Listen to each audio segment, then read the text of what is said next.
আপনাকে ঠিক চিনলাম না দাদিমা। আমি যদি ভুল না হই, আপনি কি ওনার দাদিমা? বাহ বাহ, উনিটা কে গো বুড়ি? কিছুক্ষণ আগে যে গেল তার কথাই বলছি। কিন্তু কিছুক্ষণ আগে তো আমি আমার নাতিনকে যেতে দেখলাম। আমি ওনার কথাই বলছি। আমি ছিলাম না এতদিন, এর মধ্যেই আমার ছোট্ট অ্যাটিটিউড জামাইকে নিজের দলে টেনে নিলি। দম আছে বলতে হবে তোর। হঠাৎ করে দাদিমার কথার মর্ম বুঝতে পারল না, আর দাদিমা এইভাবেই বা নিজের নাতিনের বিষয় নিয়ে তার সাথে রসিকতা করছে। দাদিমা, আমি তোমার নাতিকে বশ করতে যাব কেন? যে আমার নয় তাকে কি বশ করা যায় আদৌ? কেন কালো জাদু করবি? দেখবি সে তোরই হয়ে আছে এবং থাকবে। বলে দাদিমা দুষ্টু হাসলো আর মেঘাকে চোখ দিয়ে ইশারা করবে কিনা। মেঘাও দাদিমার কথা শুনে চড়ক গাছ। মেঘা ভাবতো দাদিমা হয়তো আদ্রিয়ানের মতোই গম্ভীর বদমেজাজি হবে, কিন্তু না, ইনি তো দেখা যায় এর উল্টোটা। কি হলো বুড়ি, কি এত ভাবছো? আমার কাছে কিন্তু কালো জাদু করতে পারে এরকম অনেকের সাথে যোগাযোগ আছে, খবর দেব কি? না না না দাদিমা, আপনি যেমনটা ভাবছেন ওনার সাথে আমার তেমন সম্পর্ক নেই। উনি এখানে অনেক আটকে রেখেছে, যার জন্য আমি এখানেই আছি এতদিন। আর ওনাকে উনি বলার কারণ হলো উনি আমার বয়সে অনেক বড়, আর নাম ধরেও তো ডাকা যায় না, তাই আর কি উনি বলেই সম্বোধন করি। ও তাই নাকি বুড়ি? তাহলে একটা কাজ কর, আদ্রিয়ানকে ভাইয়া বলে ডাকিস, এতে উনি উনি করতে হবে না। আমার আবার এসব ডাকে আমার উনার কথা মনে পড়ে। বলে দাদিমা হালকা মুচকি হেসে লজ্জা পাওয়ার মতো করতে লাগলো। মেঘা বুঝতে পারলো না দাদিমা কেন ওনার কথা বলল। নিজের ভাবনাকে নিজের মধ্যে না রেখে জিজ্ঞেসই করে ফেলো। উনি বলতে তুমি কার কথা বলছো? আদ্রার দাদাজানের কথা বলছি রে, জানিস তো আমি উনাকে উনি বলেই বলতাম। জামাই বলে কথা, সাথে আবার 15 বছরের বড় ছিল। এত বড় লোককে কে তো নাম ধরে ডাকা যেত না, তাই ওনাকে উনি বলেই সবার কাছে সম্বোধন করতাম।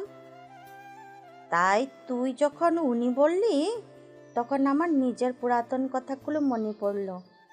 দাদিমা কথাগুলো বলে মেঘার দিকে তাকিয়ে হালকা হাসলো। কি রে বুড়ি, তোর মুখ এমন শুকনো লাগছে কেন? খাইসনি এখনো? 2 দিন পরে বাড়িতে বিয়ে, আর তুই যদি এখনই এরকম হয়ে যাস তখন তো অসুস্থ হয়ে পড়বে। তখন আমার নাতিটার বিয়ে হবে কি করে? দাদিমা, আমি শুকিয়ে গেলে বা অসুস্থ হলে তো তোমার নাতির বিয়ে বন্ধ হবে না, বিয়ে চলতে থাকবে। এখানে আমি কোথা থেকে আসলাম? ও মা, বিয়ে বাড়িতে কেউ অসুস্থ থাকলে তখন তো সেটা বিয়ে বাড়ি লাগে না, তখন তো হসপিটাল আর কমিউনিটি সেন্টারের লেটেস্ট ভার্সন হয়ে যায়। চিন্তা করো না দাদিমা, আমার জন্য তোমার নাতির বিয়ে আটকাবে না। তা না হয় আটকাবে না, কিন্তু তবু। আচ্ছা, অনেক তো কথা বললে দাদিমা, তোমরা এসছো কখন? এই তো 2 ঘন্টা হবে। আরে আমার বয়স হয়েছে এখন, কিন্তু তবু দেখ আমি একদম স্ট্রং। এরকম দাদিমার সাথে অনেক কথা বলতে লাগলো। কথা বলতে বলতে মেঘা আর দাদিমা ডাইনিং টেবিলে গিয়ে সকালে নাস্তা খেয়ে নিল। এরপর আরো কিছুক্ষণ মেঘা দাদিমাকে তার রুমে দিয়ে এসে নিজের রুমে ঢুকলো। কিছুদিন পর ফাইনাল পরীক্ষা, প্রচুর পড়তে হবে। তার আব্বুর অনেক ইচ্ছে মেয়েকে ডক্টর বানাবে। পরের চিন্তা মাথায় আসতে সে টেবিলে তাড়াতাড়ি পড়তে বসলো, কিন্তু ভুলে গেল আদ্রিয়ানের বিয়ে নিয়ে ঘটনা।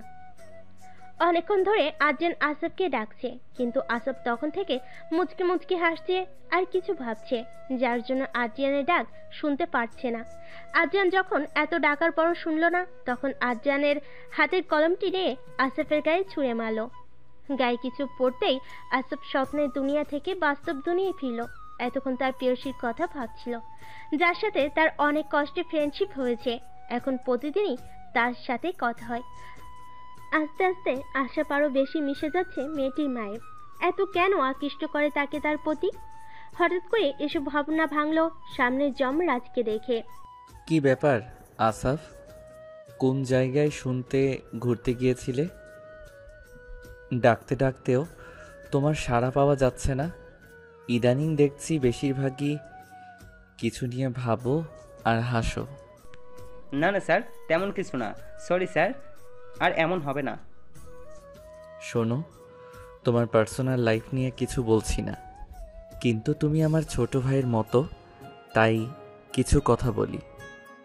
আমি জানি তুমি তন্নির পিছনে পড়ে আছো, হয়তো আশার কিরণ দেখছো, তাই হয়তো সব কিছুই তোমার রঙিন লাগছে, কিন্তু তোমাকে পুরো বিষয়টা যে বুঝতে হবে। আদৌ তন্নি তোমার সাথে সারা জীবন থাকার মতো কিনা, বা সে ইচ্ছুক কিনা, আর তাই আগে থেকেই এইভাবে নিজের ভাবনাগুলো বাঁচিয়ে রাখো। ফিউচার অনেক সুন্দর হবে। আশাপ মনোযোগ সহকারে নিজের স্যারের কথা শুনল। আসলে সে সম্পর্কটা তৈরি করতে খুব দ্রুত করেছে, কিন্তু আর্জিয়ানের কথাই বুঝতে পারলো সম্পর্ক তৈরি করতে তাড়াতাড়ি করতে নেই। এই তো ভুলের পরিমাণ বেশি, আর সম্পর্ক ভাঙ্গারও। আশাপ আর্জিয়ানের দিকে তাকিয়ে সালাম জানালো আর ধন্যবাদ দিল তাকে সঠিক পন্থা দেখিয়ে দেওয়ার জন্য। এরপর আসাফ আর্জিয়ানের সাথে মিলে কিছু পেন্ডিং কাজ করলো। গত কয়েকদিন ধরে নানা ধরনের কাজের চাপ ছিল, বিধায় কিছু ফাইল কাগজের কাজ শেষ করতে লাগলো। প্রায় 3 ঘন্টা লাগলো কাজগুলো সারতে। এরপর সবকিছু ঠিকঠাক করে আসাফ নিজের ডেস্কে চলে গেল অবশিষ্ট কাজগুলো করতে। মেঘা অনেকক্ষণ ধরে ঘরে পায়চারি করছে। কিছুক্ষণ পর তার টিচার আসবে। আজান কিছুক্ষণ আগে ফোন করে বিষয়টি তাকে জানিয়েছে। সেটা বড় বিষয় না, বিষয় হচ্ছে এই আজান তার সাথে এতদিন প্রেম প্রেম অভিনয় কেন করলো। আদৌ কি এত নিখুঁত করে অভিনয় করা যায়, নাকি এর মধ্যেও কোনো কিছু লুকায়িত আছে? অবশ্য আজানকে দিয়ে সব সম্ভব। উফ, মাথাটা হ্যাং হয়ে যাচ্ছে। পরীক্ষার জন্য প্রিপারেশন নেব নাকি এই আদ্রকে নিয়ে রিচার্জ করব। এত ছোট কেন হলাম আমি, কে জানে। কিছুই মাথায় ঢুকছে না। ধুর, কিছুই ভালো লাগে না। ইচ্ছে করছে চাঁদের দেশে গিয়ে, চাঁদের বুড়ির কাছে গিয়ে চরকায় সুতা উৎপাদন করি। তখন যদি আদ্রিয়ান আবার তার প্রেম বাস্তবে রূপান্তর করতে চায়, তখন যাতে ধুকে ধুকে কষ্ট পায়, যেমনটা এখন আমি পাচ্ছি। আবার দেখা পেতে চেয়েও যাতে দেখা না পাই, তখন আমিও চাঁদের বুড়ির সাথে বসে বসে আদ্রিয়ানের পাগলামি দেখব আর হাসবো। কি ভেবেছে সে? বিয়ে করবে অন্য কোনো মেয়েকে আর প্রেম প্রেম খেলবে আমার সাথে? মগের মুল্লুক নাকি? আমিও আমার আব্বুর সাহসী মেয়ে না, তেমন সাহসী না। তাতে কি হয়েছে? সাহসী তো সাহসী হয়, কেউ বেশি কেউ অল্প। সাহসী ওয়ার্ডটা তো আর চেঞ্জ হয় না, সেটা একই জায়গায় থাকে। তাই আমি সাহসী আব্বুর সাহসী মেয়ে বলে নিজে নিজে মুচকি মুচকি হাসতে লাগলো। হঠাৎ করেই দরজায় কেউ টোকা দিলে নিজের ভাবনার জগৎ থেকে বের হলো। এরপর তাকিয়ে দেখলো যে সার্ভেন্ট এসে বলল যে তার টিচার এসেছে পড়ানোর জন্য। এরপর সেও তাড়াতাড়ি মাথায় ঘোমটা দিয়ে ঠিক করে তার জন্য বর্ধকৃত পড়ার টেবিলে চলে গেল। অবশ্য তার টিচার একজন মহিলা, তারই কলেজের অধ্যয়নরত একজন প্রফেসর। 2 দিন পর। এই 2 দিনে দাদিমার সাথে মেঘার অনেক ভালো সম্পর্ক হয়েছে, সাথে নিশুর সাথেও। মেয়েটা স্মার্ট আর সুন্দরী হলেও তার মধ্যে বিন্দু মাত্র অহংকার নেই। মেঘাকে নিজের ছোট বোনের মতো স্নেহ করে। প্রত্যেকদিন সে যখন বাইরে যায় মেঘার জন্য কিছু না কিছু নিয়ে আসে, এই যেমন ড্রেস, চকলেট, ফুচকা, আরো অনেক কিছু। মেঘাও নিশুকে বড় বোনের মতোই আপন করে নিয়েছে। এর মধ্যে আদ্রিয়ানের সাথে 2 বার দেখা হয়েছে। প্রথমবার ছিল মেঘার রুম থেকে বের হতে গিয়ে, পরের বার ছিল নিশুকে নিয়ে যখন আদ্রিয়ান বিয়ের কেনাকাটা করতে যাচ্ছিল। অবশ্য মেঘা সেটা দেখে কষ্ট পেলেও নিজের মধ্যে সবকিছু লুকায়িত করে রেখেছে, সবার সামনে হাসি খুশি থেকেছে। কারণ সে ব্যক্তি নিজে থেকে এত নিখুঁত অভিনয় করে, তার মতো নরম ফুলকে শুকনো ফুলে পরিণত করে ছুঁড়ে ফেলতে পারে। সে যাই হোক ভালোবাসার যোগ্য না, কিন্তু তবুও অবুঝমন্ত বারবার কাঁটা দিয়ে ক্ষত করেছে সেই পিণ্ডতে। কিন্তু তাকেও যে শক্ত থাকতেই হবে। আব্বু তো বলো নিজের কাজ শেষ হলে তাকে নিয়ে যাবে, কিন্তু সে এখানে থাকতে নারাজ। সবকিছু তার চোখের সামনে হলেও সে সহ্য করতে নাও পারে, তাই সুযোগ খুঁজছে কিভাবে এখান থেকে বের হওয়া যাবে। এমনিতেই আদ্রিয়ান তাকে কলেজে যাওয়া ছাড়া কোথাও যেতে দেয় না। সাথে দানবের মতো দেখতে 2টো মেয়ে বডিগার্ড দিয়েছে। প্রত্যেকদিন একবার নিয়ে যাবে, আবার কলেজ ছুটি হলে দিয়ে যাবে। প্রত্যেকদিন এক কাহিনী দেখতে দেখতে বিরক্ত হয়ে গেছে। আর আগে না হয় সে এসব মেনে নিয়েছে, কিন্তু এখন এত আদিক্ষেতা কেন করছে? এখন তার অভিনয়ের প্রয়োজন নেই, তাই না? সব কিছুই খোলাসা। আদ্রিয়ান তাকে নিয়ে চাইছেটা কি? ডল বেবি, তুমি এখানে দাঁড়িয়ে কি করছো? আর এই অবেলায় গোসল কেন করেছো? ঠান্ডা লাগবে তো। প্রথম, এরপর কিন্তু আদ্রিয়ান আমাকে তো বকবে, এর সাথে তোমাকেও। কি যে বলো না নিশুদি, ঠান্ডা লাগলে লাগবে আমার, এতে উনি কেন বকবে? আর আমি কি করব না করব সেটা কি আদ্রিয়ান ঠিক করে দেবে? তুমিও না ভালোই মজা করো নিশুদি। তাই আমি মজা করছি, সেটা কিন্তু তুমিও ভালো করে জানো। কে কাকে বকবে সে যাই হোক, দাদিমা খেতে ডেকেছে। তুমি নাকি দুপুরেও খাওনি? আচ্ছা, খাবারের প্রতি এত অবহেলা কেন? আদ্রিয়ানের থেকে তোমার হেলথের বিষয়ে শুনলাম। নিজের তো খেয়াল রাখতে হবে, তাই না? না হলে কেউ একজন কিন্তু। নিশু আর কিছু না বলে চুপ হয়ে গেল। ভুল জায়গায় ভুল কথা বলা হয়ে যেত নইলে। মেঘাও কপাল কুচিয়ে তাকিয়ে থাকলো। নিশুতেই কি একটা বলতে গিয়ে চুপ হয়ে গেল। যখনই কথাটা জিজ্ঞেস করবে তখনই দাদিমা সার্ভেন্টকে পাঠালো এখনো কেন খেতে আসছে না। তাই মেঘা যখন চিন্তায় বিভোর, তখন নিশু মেঘাকে ভাবনাতে না রেখে টেনে নিচে খাওয়ার জন্য নিয়ে গেল। মেঘা নিশু যখন নিচে নেমে ডাইনিং টেবিলের দিকে যাবে তখন দেখলো আদ্রিয়ান আগে থেকে চেয়ারে বসে ফোন চালাচ্ছে। মেঘা আদ্রিয়ানকে দেখে আর সামনে যেতে চাইল না। দেখে নিশু তাকিয়ে জিজ্ঞেস করলো কি হয়েছে। মেঘা তখন বলল যে তার এখন খিদে পায়নি, খিদে পেলে খেয়ে নিবে, এত ব্যস্ত হতে হবে না। কিন্তু কে শুনে কার কথা? নিশু টেনে নিয়ে ডাইনিং টেবিলে আদ্রিয়ানের সামনাসামনি বসলো আর নিশু আদ্রিয়ানের পাশে বসলো। দাদিমা মেঘার পাশে। মেঘা নিশু আর আদ্রিয়ানকে পাশাপাশি বসতে দেখে চোখটা হালকা জ্বলতে লাগলো, কিন্তু নিজেকে সামলিয়ে খাবারের দিকে মনোযোগ দিল। দাদিমাও মেঘার প্লেটে খাবার দিল। দাদিমা, এই বাড়ির একটা নিয়ম আছে, সেটা হয়তো কেউ ভুলে যাওনি। অবশ্য কেউ এখানে নতুন, তাই হয়তো নিয়মের ব্যাপারে জানে না। সমস্যা নেই, আমি আজকে লাস্ট ওয়ার্নিং দিয়ে দিচ্ছি। সময়ের খাবার যাতে সবাই সময়ে করে সেটা এই বাড়ির রুলসের মধ্যে পড়ে, কিন্তু তোমার পাশের জন হয়তো সেই বিষয়টি অবগত হলেও নিয়মের লঙ্ঘন করেছে। আমি আজকে লাস্টবার বলে দিচ্ছি, খাবার নিয়ে হেলাফেলা করলে কিন্তু তার শাস্তিও কিন্তু রেডি থাকে সব সময়। তাই আজকের মতো ছেড়ে দিলাম। বলে আদ্রিয়ান থামলো। আর এতক্ষণ ধরে সবাই আদ্রিয়ানের কথা মনোযোগ দিয়ে শুনলেও কেউ কোনো কথা বলল না। কিন্তু মেঘাও চুপ করে থাকলো না, উল্টো আদ্রিয়ানকে প্রশ্ন করলো। আদ্রিয়ান ভাইয়া কই, আগে তো এরকম রুলসের কথা বলেননি। আমি তো এখানে অনেক দিনই আছি, যদি অবগত করতেন তাহলে আপনার বিখ্যাত রুলসগুলো পালন করতাম।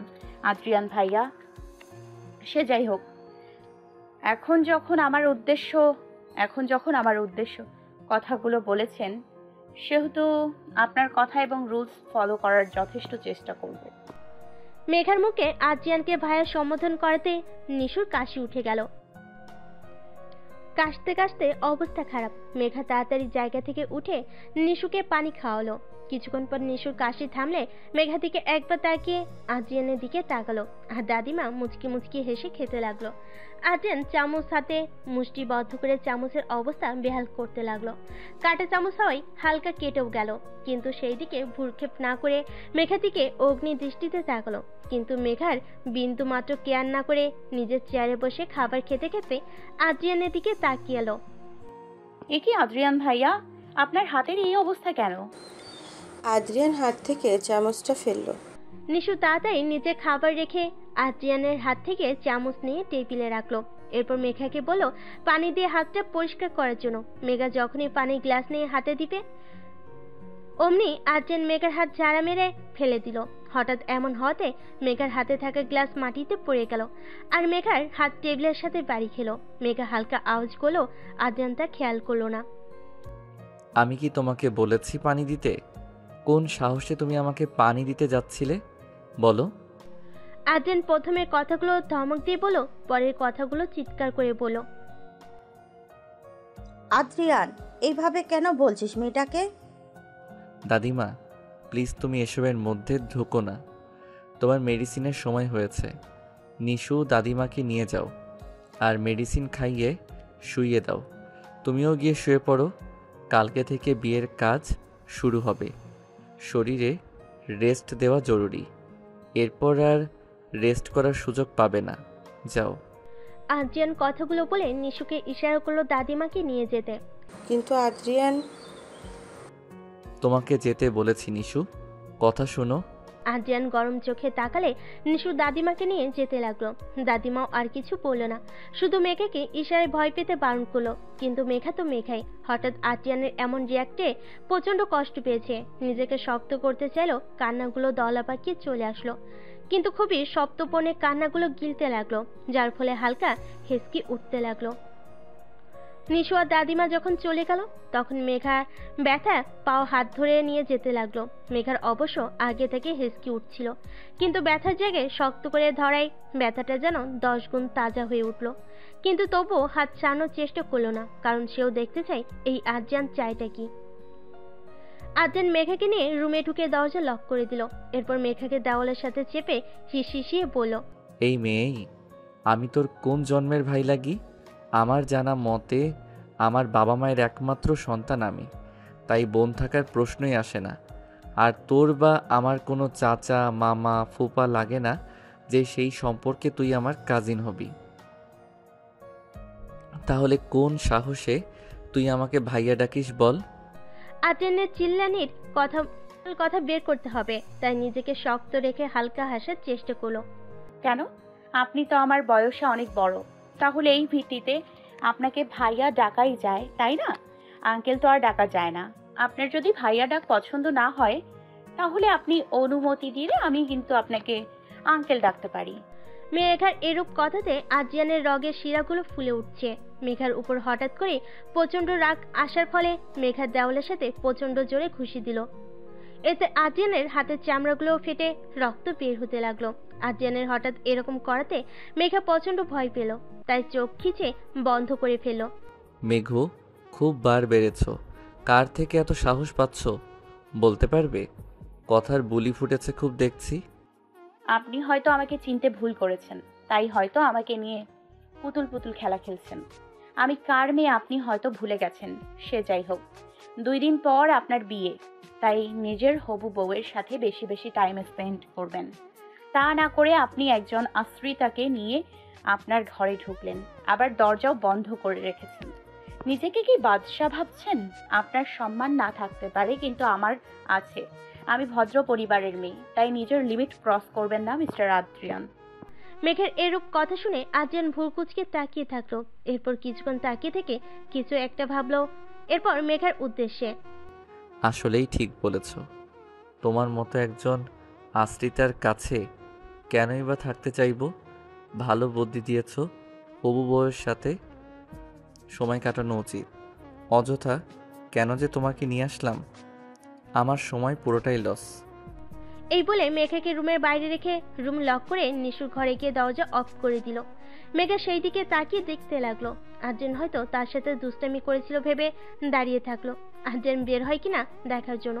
মেঘার হাতের ব্যথা ক্রমশ বাড়ছিল, যার জন্য কিছুক্ষণ পর হাতটা দেখছিল আর পায়চারি করছিল নিশুর দরজার সামনে। কিন্তু প্রায় 30 মিনিট হওয়ার পর যখন বের হলো না, তখন মেঘার বুকটা ধুপ করে উঠল।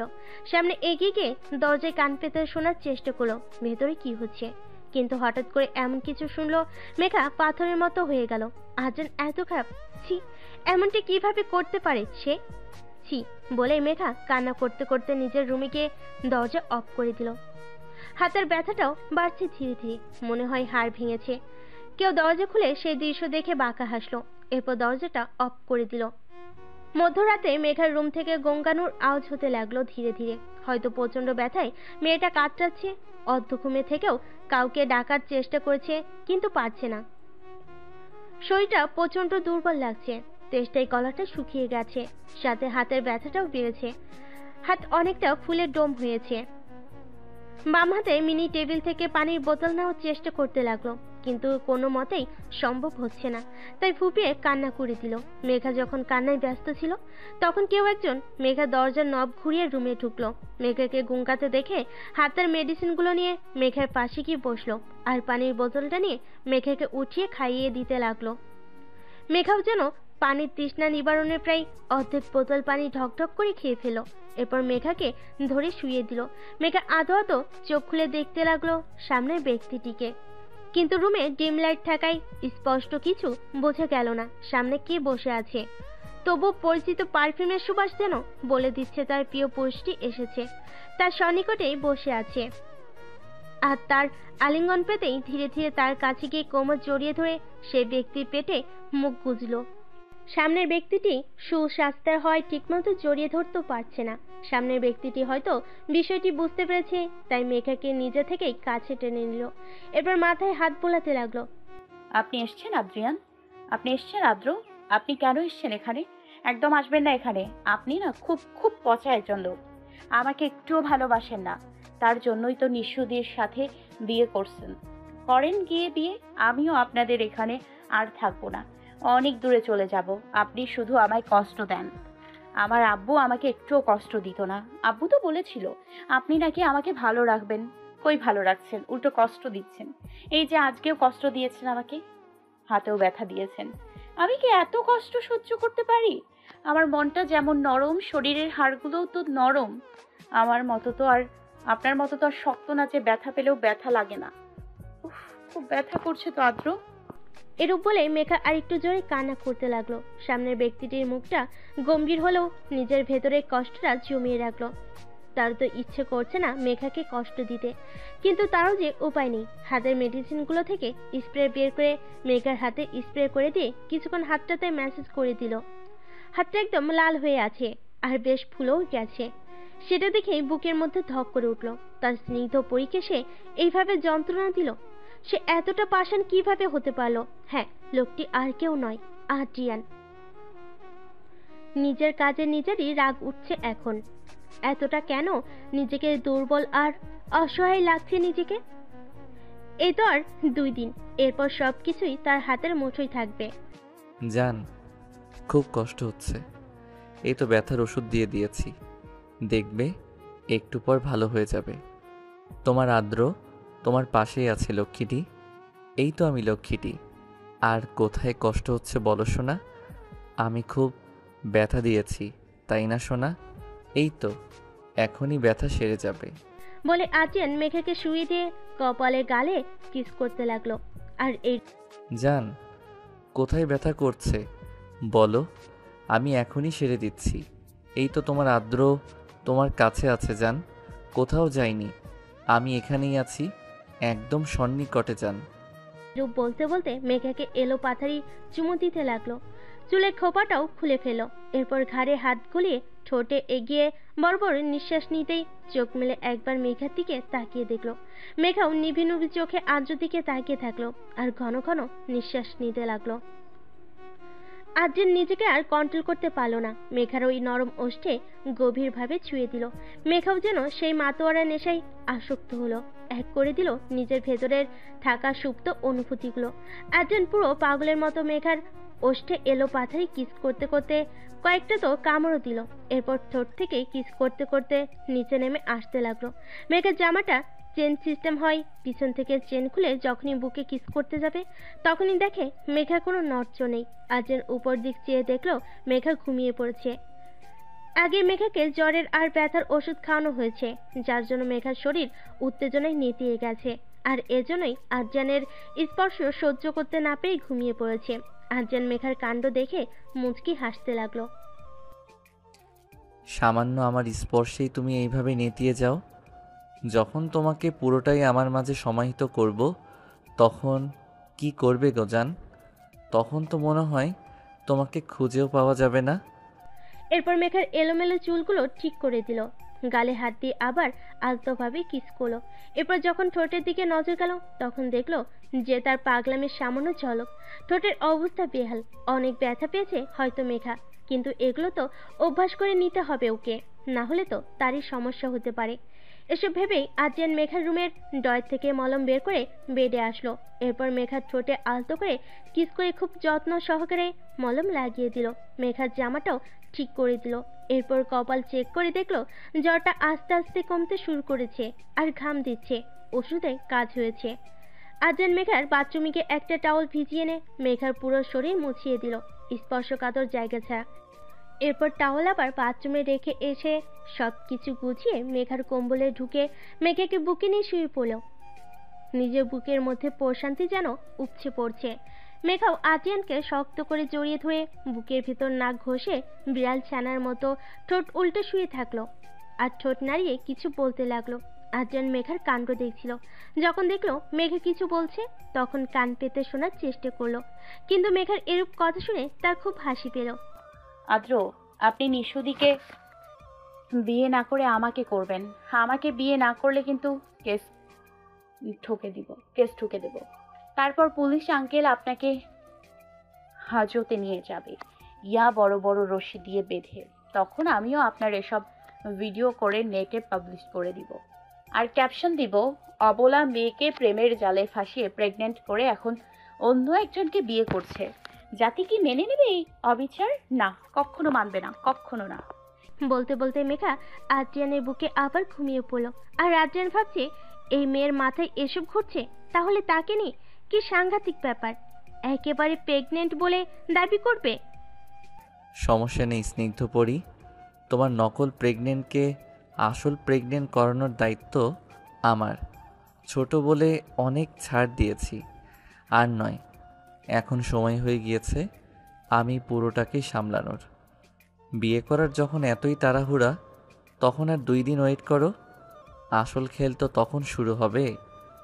আপাতত শান্তি মতো ঘুমিয়ে নাও, কারণ পরের ঘুমগুলো আমি ঘুমাবো তোমার ঘুম কেড়ে। আজ নিশু আর আদ্রিয়ানের গায়ে হলুদ, যার জন্য পুরো বাড়ি খুব সুন্দর করে সাজানো হয়েছে। ফুলের গন্ধে সারা বাড়িতে সুবাস ছড়াচ্ছে চারিদিকে। সবাই নিজ নিজ কাজে ব্যস্ত, কিন্তু মেঘার যেন কোনো কাজই নেই। সে দাদিমার সাথে বসে আছে এক কোণে, আর দাদিমা বিভিন্ন জুয়েলারি সিলেক্ট করছে। কিছু ভারী ভারী জুয়েলারি মেঘার সামনে নিয়ে চেক করতে লাগলো। এতে মেঘা চোখ বড় বড় করে দাদিমার দিকে তাকিয়ে, এসব কি করছো দাদিমা? আমাকে কেন পড়াচ্ছ? দেখো, এসব অনেক দামি জিনিস, আমার হাতের কোনো টান লাগলে ছিঁড়ে গেলে তখন লঙ্কা কাণ্ড হবে। আব্বু কালকে আমাকে নিতে আসবে। আমি এগুলো আর দেখতে পারছি না। এর থেকে ভালো আব্বুর সাথে কালকেই চলে যাব, আর কোনোদিনও এদিক হব না। না আর আদ্রর মুখোমুখি হব। তার ভালোবাসা অভিনয় হলেও আমার তো নয়। কিভাবে দেখবো নিজের প্রেমিক পুরুষকে অন্য কারো হতে? তারা এত বড় মহান আমি নই। মেঘা কথাগুলো ভাবতে ভাবতে গহনাগুলো দাদিমাকে সযত্নে দিয়ে দিল। এরপর দাদিমাকে কিছু বলতে না দিয়ে সেই জায়গা থেকে উঠে নিজের রুমে গেল। এসব দেখতে আর ভালো লাগছে না, সব কিছু বিষাক্ত মনে হচ্ছে। ওই দিন এর কিছু বিষাক্ত অতীত, কিন্তু সে একটা ব্যাপার বুঝতে পারতেছে না। ওই দিন এত ব্যথা লাগার পরও সকালবেলা সব ব্যথা গায়েব। আর যখন সে ওয়াশরুমে ফ্রেশ হতে গেল, তখন আয়নার সামনে নিজের প্রতিবিম্ব দেখে হালকা চিৎকার দিয়ে উঠল, আর ঠোঁটে আঙ্গুল দিয়ে হালকা ব্যথায় কেঁপে উঠল। ঠোঁটের এই নাজেহাল অবস্থা কিভাবে হলো? এরপর গলাতেও লাল লাল কিসের চিহ্ন। অজানা ভয়ে পুরো শরীর কেঁপে উঠল। নিজের শরীরে কেমন জানি একটা অদৃশ্য স্পর্শ লেগে আছে, আর সেই স্পর্শটাও তার অচেনা নয়, বরং চেনাই। কিন্তু আজ ওর কাছে কিভাবে আসবে? সে তো নিশুদির সাথে কালকে রাতে। ভাবতে সেই কথোপকথনগুলো কানের মাঝে ভেসে উঠল। আরে আরে কী করছো এগুলো বেবি? প্লিজ এখনই এসব না, 2 দিন পরে তো বিয়েই, তখন না হয় সব হবে। অপোজিটে আদ্রিয়ান কি বলো কিছু শোনা গেল না, কিন্তু নিশু আবার বলল, আচ্ছা দিচ্ছি তো গেস, রাগ করছো কেন? আচ্ছা এদিকে এসো। বলে তাদের দুজনের হাসিতে আর কিছু পার্সোনাল কথা শুনে বোঝা গেল তারা তাদের আলিঙ্গনগুলো গাঢ় করছে। আর তখনই ওসব শুনে মেঘা দৌড়ে চলে গেল। বাস্তবে মেঘা এসব ভেবে নিজেকে সামনে বোঝার চেষ্টা করলো যে আদ্রিয়ান তার কাছে আসেনি, তাহলে কে আসলো? ধীরে ধীরে মনে করার চেষ্টা করতে লাগলো। এরপর আফসা মনে পড়লো যে কেউ তার সামনে এসেছিল। এরপর কি হয়েছিল মেঘা কোনো মতেই মনে করতে পারলো না।